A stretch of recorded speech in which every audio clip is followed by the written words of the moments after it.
Naglabas na ng ikalawang schedule ang Department of Public Works and Highways para sa Phase 1 ng rehabilitasyon sa EDSA. Ang mga maapektuang lugar ating alamin sa ulat ni Joshua Garcia.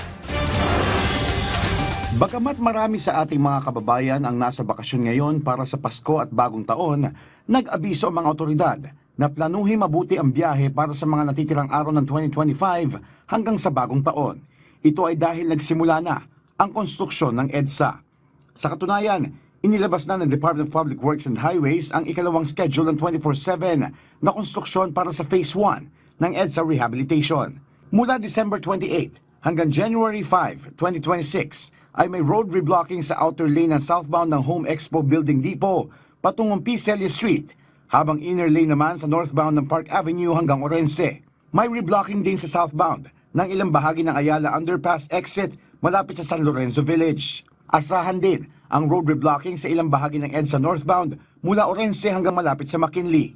Samantala, magkakaroon naman ng asphalt overlaying mula Tramo Bus Station hanggang E. Rodriguez sa lahat ng lanes maliban lang sa bus lane. Mula naman sa Lunes ay asahan din na magsisimula na ang pag-aaspalto sa northbound ng E. Rodriguez hanggang Kalayaan Avenue. December 30 naman magsisimula ang asphalt overlaying mula Loring hanggang Rojas Boulevard na gagawin kada lane. Bisperas pa ng Bagong Taon ay tuloy pa rin ang konstruksyon. Sa katunayan, sisimulan sa araw na ito ang paglalagay ng asfalto mula Rojas Boulevard patungong FB Harrison.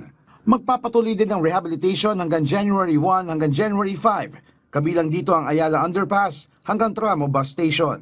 Gayun din ang lahat ng lanes mula Ayala Underpass hanggang sa Urdaneta Subdivision. Asahan din ang asphalt overlaying mula Palm Drive patungong Ayala Underpass na magsisimula sa January 3. Sa harap ng pagpapatupad ng EDSA Rehabilitation, una nang sinabi ng MMDA na walang magiging pagbabago sa number coding scheme.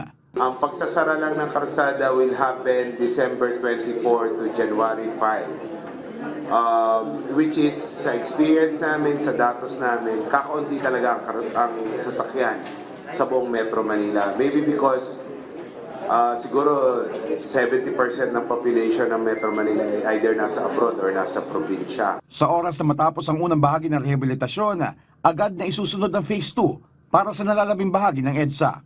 Ito ay mula January 5 hanggang May 31, 2026, na gagawin alas 10 ng gabi hanggang alas 4 na madaling araw tuwing Lunes hanggang Biyernes. Inaasahan na magtatagal ng rehabilitasyon sa loob ng 8 buwan, higit na mas maikli at mas matipid kumpara sa naunang plano na 2 taon. Joshua Garcia para sa Pambansang TV sa Bagong Pilipinas.